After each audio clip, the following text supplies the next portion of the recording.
Hey Next Economy Now listeners. We're so excited to share with you that we've officially opened registration for our fall cohort of the Next Economy MBA, which begins on September 17th. Our team created this course for listeners like you, the entrepreneurs, artists, community leaders, and other folks on the front lines of the Next Economy movement. Based on our 15 years of experience working with 300 different social enterprises, our 9-month facilitated cohort will provide you with a supportive co-learning community. Together, we'll explore the pitfalls of the business-as-usual economy, explore key business principles from a regenerative and just perspective, all while fostering the community and connection we need to stay resilient, inspired, and motivated in our movement for global change. If this sounds like it might be useful for you or a member of your community, we invite you to join us for one of our upcoming indoor sessions on June 11th, July 23rd, August 8th, or August 20th. Plus, you can save 20% when you register for the course before July 29th. Get started at lifteconomy.com/MBA. Thanks for listening, and now on to the show.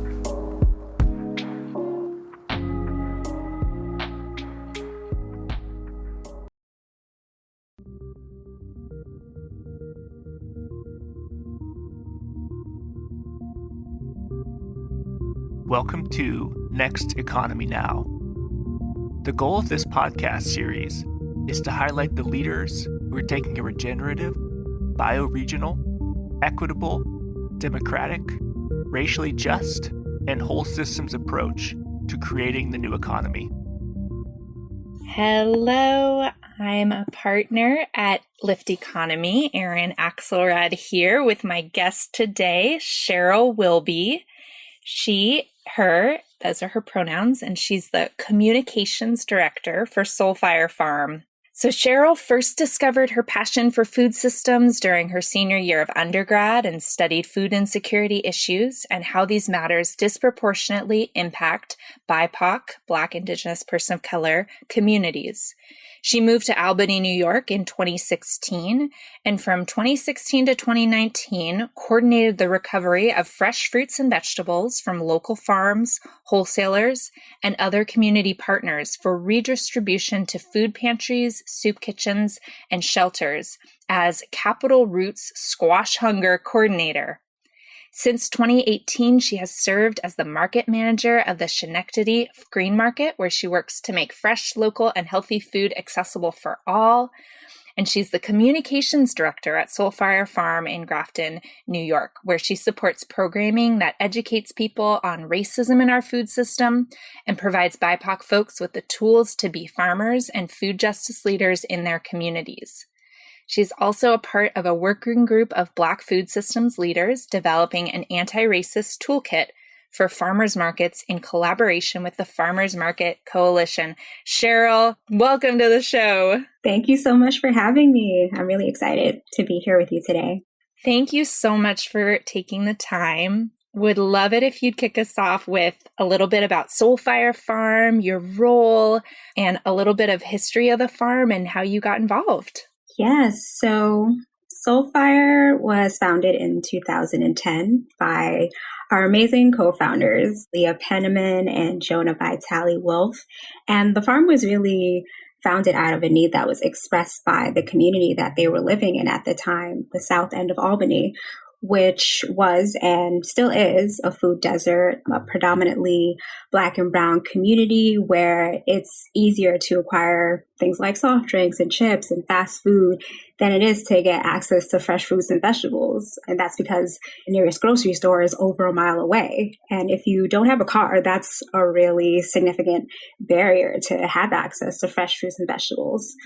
So this was the case for Jonah and Leah and their family, and their only real option to get fresh fruits and vegetables was through a local CSA, community supported agriculture, which was definitely more that they could afford, but they didn't really have any other options. And the pickup point was like over 2 miles away, no car, and they had a newborn and a toddler at the time, that they were making this long journey to get this food. And the community they were living in, eventually word got around that Leah and Jonah actually know how to farm. So their community asked them, hey, how about y'all start this farm for the community and grow food for us? And Leah and Jonah, I'm pretty sure they were very hesitant at the time with all that they had going on in their lives, but they also were just really committed to their community and deeply cared. And so they agreed and started this farm for the people. Leah and Jonah, they gathered together what savings they had, got loans together, income from their jobs, ended up buying this pretty marginal, rocky, sloped land out in Petersburg, New York in 2006. And after about 4 years of really building up the infrastructure, improving soil health and all of that, the land became Soulfire Farm in 2010. And they began their journey in this important work of feeding people in their community. Now, my story in being connected with this work, I'm currently the communications director at Soulfire Farm. I say currently because I feel like my position has changed every year, literally since I started in 2019. So it might be different next year.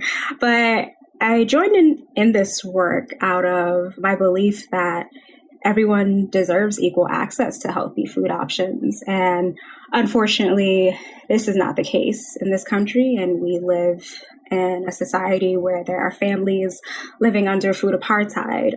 We use this term food apartheid, which really speaks to the fact that this system, our food system, it involves systemic racism and relegates predominantly Black and Brown communities to limited access to healthy food options, really causing our communities to experience higher rates of chronic illnesses like hypertension and diabetes, which are all really diet-related illnesses. And I feel like my family was no exception to this. My parents are immigrants from Jamaica, and my father has been living with diabetes since as long as I had been on this earth. And I remember growing up, my father worked multiple jobs to provide for his family. My mother also worked hard, labor-intensive jobs like cleaning houses. And even as hard as my parents worked, I remember nights when things like rice and canned salmon, corned beef were in pretty regular rotation on the dinner table. But I can't remember things like salads or variety of vegetables being a large part of my diet. And it wasn't really until I took a course in food insecurity in college that I really started to understand and even develop the vocabulary to articulate what my family was experiencing. And I feel for me, that's when I kind of felt that calling to do something to change this for other families who were experiencing this, which is part of the reason I got involved with Soulfire's food sovereignty work. And when I first moved out to the capital region, Albany, Troy area, upstate New York, in 2016, I worked for a food access organization you mentioned, Capital Roots, recovering food to bring to food pantries, soup kitchens, and shelters. And I started managing a farmer's market in 2018 on top of this job. So really, this is a time for me to just get more deeply involved in our local food system, a time of learning and growing. In these jobs that I had, I noticed a pattern where the farmers that I was recovering food from were white farmers, and the people that I was recovering this food for were often folks living in low-income communities, and they were Black and Brown. So I feel like it was that line of questioning and realization that kind of led me to the work that I'm doing at Soulfire and wanting to be in that space, because it really became important to me to not only work for an organization led by Black, Indigenous people of color, but work for an organization that was really centering BIPOC in this movement for food justice and just working towards Black and Brown folks achieving equity and access to land and power in the food system. lastly, I would say that I want to give a shout out to my ancestors as well for playing a role in the work I'm doing today. My grandfather and my grandmother were actually farmers on my dad's side. So I feel like it makes sense that at least one of my father's 6 children would be called to this work and would be called to being on the land. Thank you for all of that and bringing our ancestors into this discussion. Your ancestors, I'm thinking about all of our listeners and maybe encouraging them to take a moment to bring them into this conversation and maybe trace back in their lineage where farming happened or where connection to the land happened. You spoke a little bit about, I would love to double click on the experience of working with a BIPOC-led organization and wondering if you have a point of comparison. Have you worked in organizations that don't have that leadership, and how your experience has been different or why that's so important to you? Yes, I feel that's really important to work for a BIPOC-led organization in this specific work of food justice, because again, a lot of the folks who are experiencing food insecurity, who are living under food apartheid, are people of color. I feel that it was, again, my own lived experiences that made me feel like this is something that I wanted to pursue in life. And being amongst other people who also share those values, but not just only sharing the values, actually having lived it is really important when you think about specifically Soulfire's work in trying to implement policy related to farmers and addressing food insecurity issues in our country. It's really important that the experts when it comes to that work are the people who actually experienced it. That's the way that you're really going to get the best policies to come forward that really speak to what the people need, because it's led by the people. Absolutely.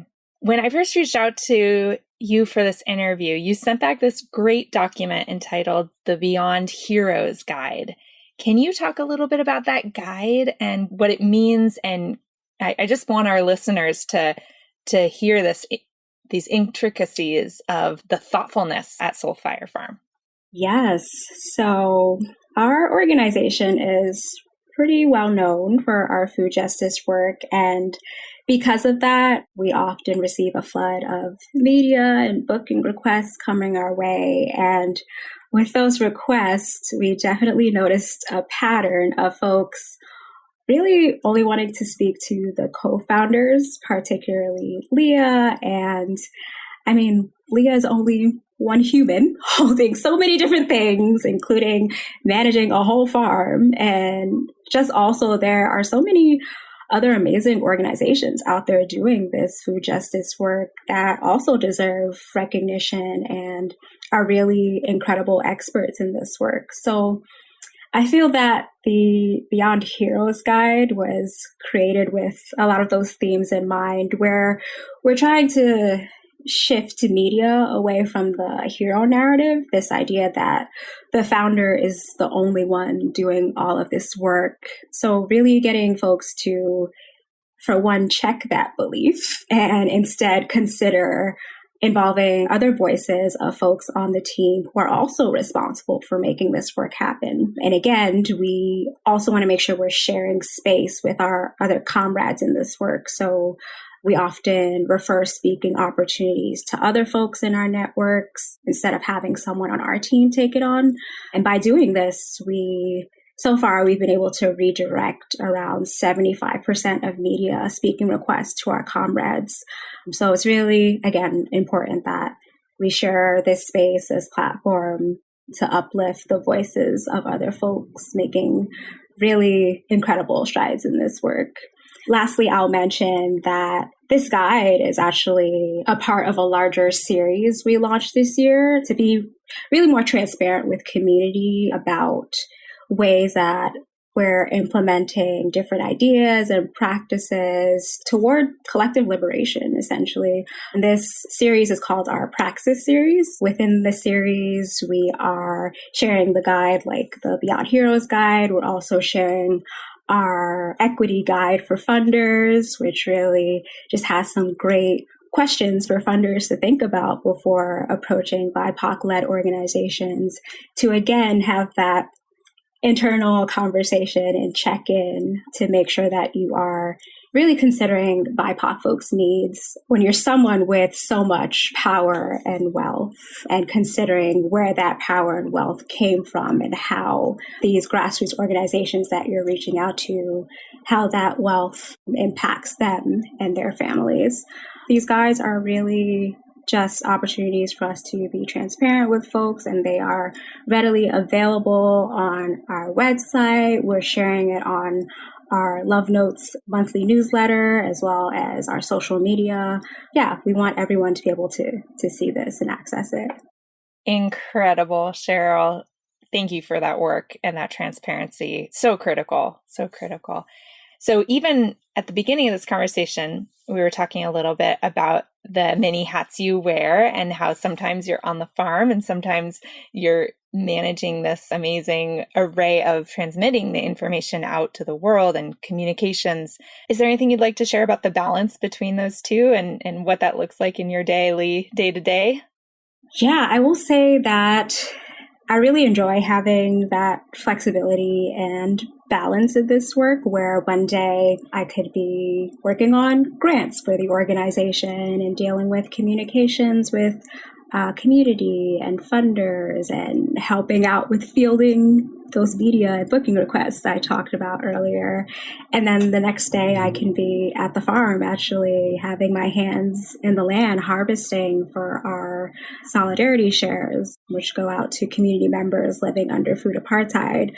I also feel that it's important that I have those moments, even though my work is mostly centered around being at a computer and doing grant writing. It's important that I also have those experiences actually out at the farm and being in touch with the land, because part of grant writing is storytelling. And the way that I become a more authentic storyteller is by actually having that experience and seeing firsthand it looks like to pack a CSA share, what it looks like to be at the farm during our immersion season where we're teaching folks from all over the country how to be farmers and food justice leaders, and having that one-on-one interaction and those experiences with folks is really important to the desk work that I'm doing.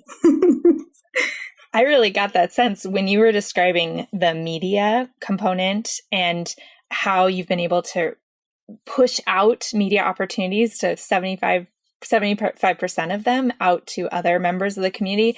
I got this metaphor of like ecology, how, even like water, if it's concentrated in a steady stream and directed in one place, it can be actually really detrimental. Like it can be really burdensome on that one place. But if it's spread out across the landscape, then it's shared by all the microorganisms and plants. And what are you harvesting at the farm right now?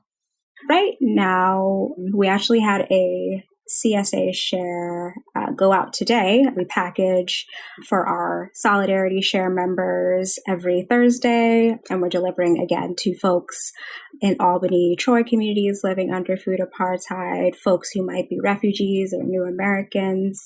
This week, I believe we had a lot of good items in there, like string beans, Swiss chard, definitely some more broccolini, Brussels sprouts, hot peppers, lots of good stuff. And we also are giving folks eggs as well. And when we have it, we do have meat birds at the farm. So sometimes we'll be able to include our chickens from the farms in our share. But yeah, our Solidarity Share is really one of the most important programs I would say that we have at the farm, because again, it's what the organization was founded on, feeding the people. So through our Solidarity Shares right now, we are feeding about 25 families. And then through institutional partners like the Refugee Center in Albany, we're able to reach even more families. So it's probably closer to 60, 65 families that we're serving through this program.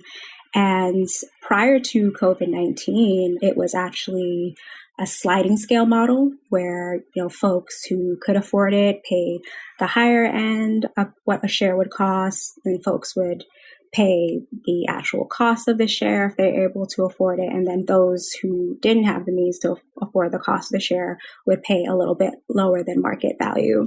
So this made sure that it was affordable for everyone. But with COVID-19, we really felt the need to move towards making these shares free of charge for everyone that was participating. So in 2020, our solidarity shares took off and we're doing this doorstep delivery to folks free of charge, which is really amazing and much needed right now during this pandemic. Could you talk at all about the selection or application process for those shares? It's kind of mind-blowing. I imagine listeners are maybe wondering, like, how does that work? Free food, So share some insights with us about that. Yeah, so it's really based on an honor system. It's self-reported income.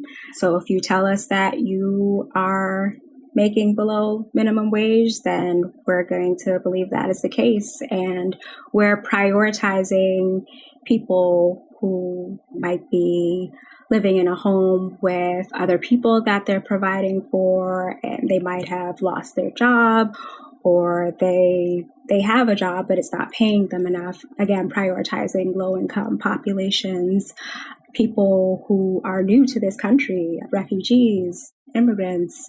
We are really looking for folks who fit that description to be the people that we are really trying to get this food to. Before it was a solidarity share model, when it was a sliding scale CSA model, obviously it was open to a lot more people because we needed folks who did have the means to be able to spend more on a CSA share to be able to offset the costs of the program.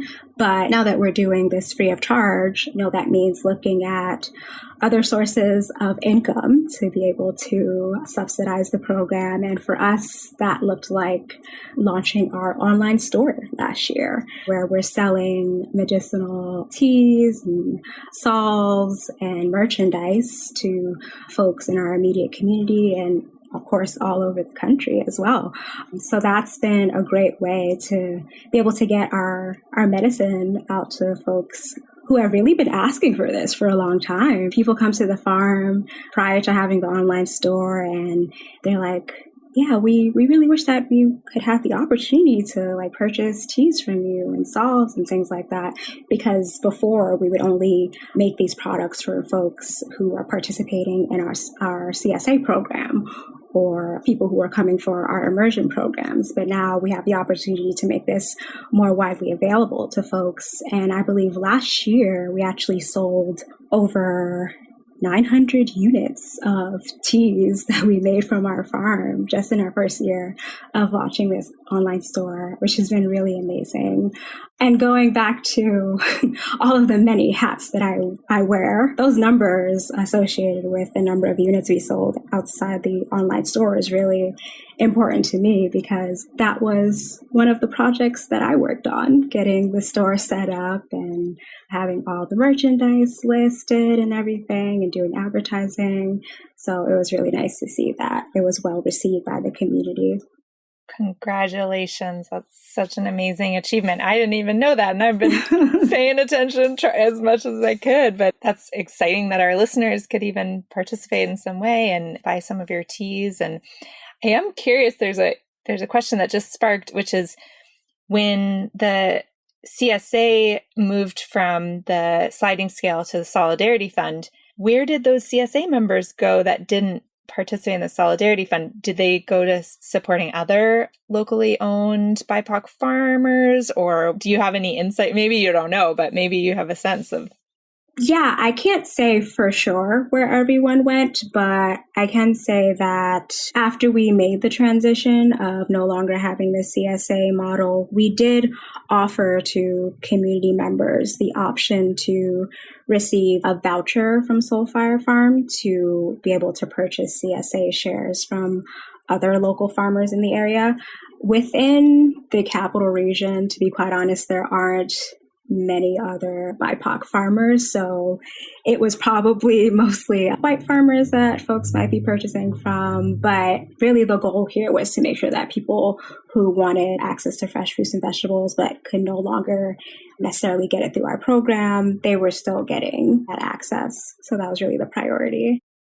I know you've got a lot of different people on your team doing various activities, so this might not be in your domain to speak about, but I imagine our listeners might be interested to learn about the BIPOC training programs for farmer training and how you've been activating the replication, if you will, of BIPOC farmers in other regions and other communities. Could you talk a little bit about those training programs? Yes. So to start, I will say that 2021 was the first year since COVID-19 we've been able to host our training programs again. Last year they were canceled. So we're just really excited that we finished up our last cohort of this season for the Soulfire Farming Immersions about 2 weeks ago. But within these immersion training programs, it's an opportunity for folks from all over the country, whether they are aspiring, beginning, intermediate growers, but we're prioritizing Black, Indigenous, POC farmers to come and learn about regenerative farming practices at our farm, specifically Afro-Indigenous farming practices in a really culturally relevant, supportive environment. And by the end of the program, we make sure that folks are equipped with the knowledge to grow and prepare their own food and really have the tools to begin a comprehensive commercial farm if that's the path that they choose. And actually within our applications for the immersions, which I know very, very detailed because I was often the person reading all of the applications and selecting folks. So within our applications, we're asking people like, do you plan on making farming a career? Do you plan on using the skills that you learned here to be a food justice leader within your community? So we're prioritizing folks who really have that passion and drive to make farming or food justice work a career path for them. And yeah, it's also a place where we're trying to make sure that folks are in an environment where they can have that connection and healing on land. It's really important that we incorporate that into our curriculum, considering the trauma really rooted in oppression on land and just really taking steps toward folks who leave the program feeling like they have personal food sovereignty is a really important part of the work that we're doing with our farming immersions. And we also have an option for people who have participated in the immersions previously to come back as trainers through our Train the Trainer program. So these are people who have like over 2,000 hours of growing experience. And it's an opportunity for them to come back and, be mentors for this next cohort of farmers and just build community and connection. And yeah, I would say of all the programming that we have at Soulfire, it's one of the most important pieces of our work because at the end of the day, we are doing this to make sure that Black and brown folks have a say, have stake in the food system. And that looks like more of us owning land, more of us being farmers, which right now the number of Black and brown farmers in this country is extremely low. Black farmers, there's under 2% of farms owned by Black farmers right now, and this farming immersion is part of that work to reverse that dangerously low statistic and make sure that there's more of us with the ability to be farmers in this country. And I will say that in addition to our immersion programs, we recently launched our Braiding Seeds Fellowship, which is another huge part of our work and getting more Black and brown farmers out there. And with this fellowship, it's in partnership with our friends in the South, the Federation of Southern Cooperatives. And we're really just providing folks with the resources, professional development, and mentorship to support their livelihood on land. This is our first year, and we just selected our first cohort of 10 folks from the Northeast to the Southeast. And within this program, folks are being given a $50,000 stipend, a menu of professional development opportunities like one-on-one to mentorship, workshops, business plan support, just everything that you'd really need to be able to support your livelihood as a farmer, because we want to set folks up for success. We want to make sure that they start this journey and see it through. So we're really excited about the Breeding Seeds Fellowship. Like, this is something we've been dreaming of for years, and it's finally happening. Congratulations on that brilliant strategy to remedy some of those big obstacles and barriers for farmers. So well designed, well done. I wish you all the success in the world for you and for the fellows. Okay, I'm curious about decision making at Soulfire Farm. Can you talk a little bit about your experience? And is it like normal, like top-down decision making, or is there some other strategies that you're employing to make decisions as a nonprofit that you're a part of?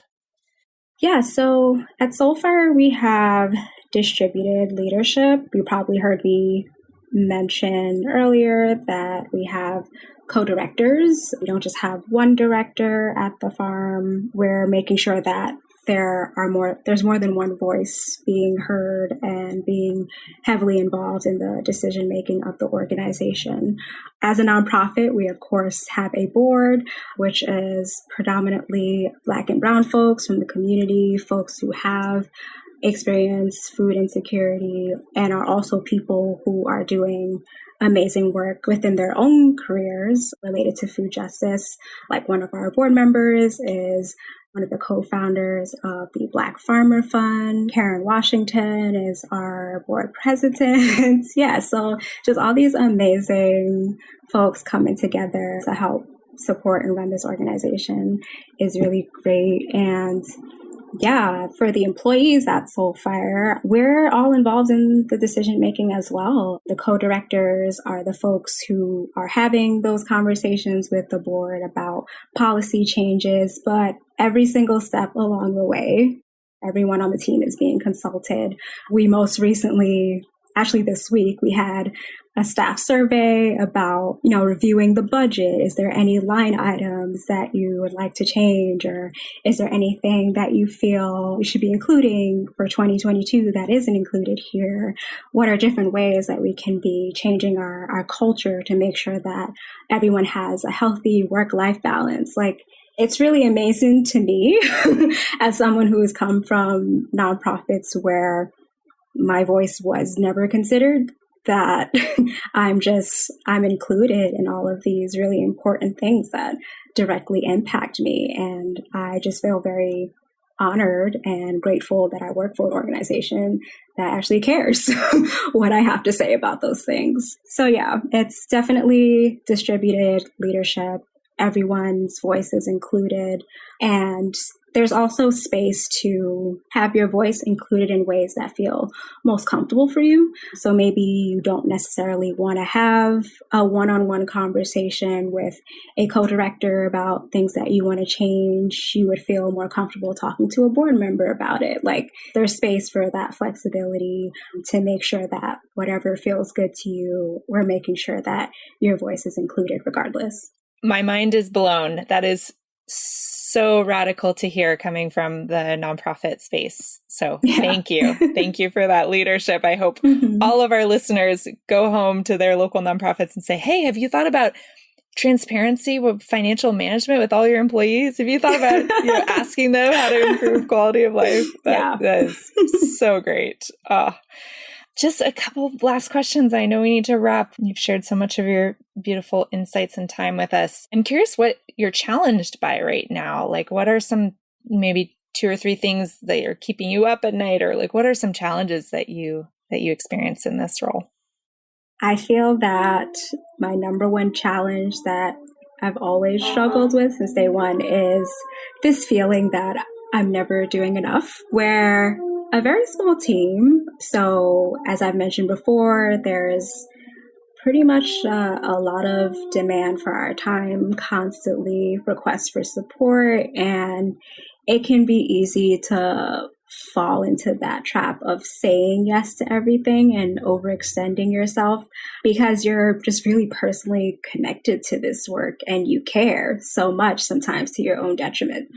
I'm constantly worrying about if I'm doing too much or I'm doing too little with all the work and responsibilities that I'm holding at Soulfire and outside Soulfire. It's always a challenge to balance my multiple roles, and just also always worrying if my team feels supported by the work that I'm doing and making sure that I'm showing up in the ways that they need me. And sometimes that's not always communicated what is needed. So kind of reading in between the lines to see where you are actually needed to step in, or just asking frankly, like, hey, what is it that you need from me? Feeling comfortable to say that you see that there is a need, and asking that person what they need from you sometimes can be a challenge, because I think for me personally, I worry about stepping on toes in any way or making folks feel like I'm trying to take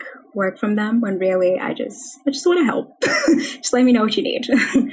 Yeah, and I think that kind of goes hand in hand with, for me, trying to prioritize self-care. I'm trying to take that a lot more seriously because, if you're not getting enough rest and rejuvenation, like you're extremely exhausted and just struggling all the time, you're not really helpful to anyone. So you need to take that time for yourself to just, regroup and come back the next morning with fresh eyes. And I'm trying to actually incorporate into my work-life balance, which is always a challenge because I feel like I just want to just keep going all the time.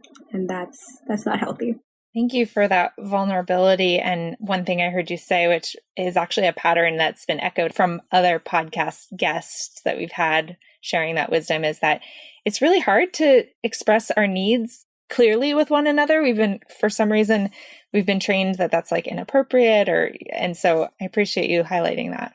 Yeah, it's that feeling of not wanting to be a burden in any way, I feel like. At least that's what it is for me when I struggle to express my needs. Like I start to do it, and as the words are coming out of my mouth, I'm like, oh, maybe I shouldn't have said that because now I put something else on their plate and they have something else to worry about. So how do we navigate that? Lifelong process. Thank you for, I think, naming it sometimes is an important part. Appreciating you. And also, of course, the self-care reminder. So good.